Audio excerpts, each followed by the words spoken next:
Entschuldigung? Ja, bitte. Christina, hallo, lange nicht gesehen. Olena, ja, ich war krank. Geht es dir schon besser? Ja, danke. Ich suche den Parkplatz.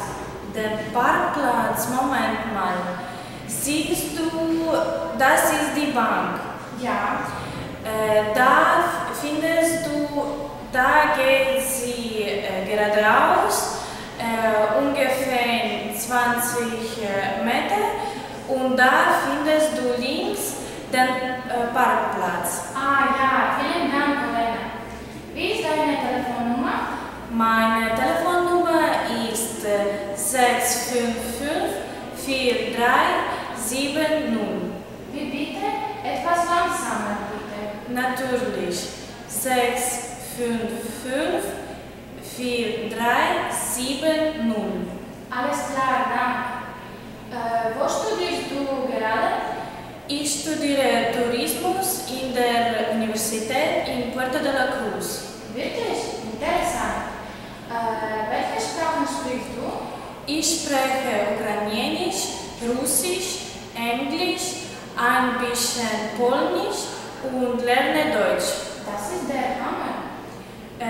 Und wie sind deine Hobbys? Meine Hobbys sind Kochen, Tanzen und Musik hören. Das ist sehr gut, Christina. Bist du verheiratet, Olena? Nein, ich habe einen Freund.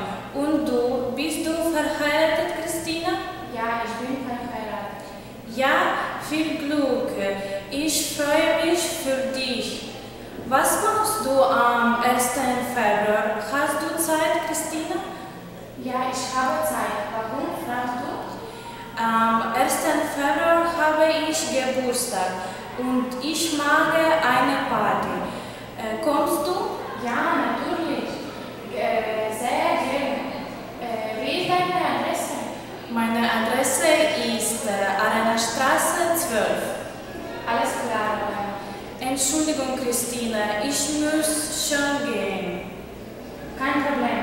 Bis Freitag, Olena. Tschüss, bis Freitag. Tschüss.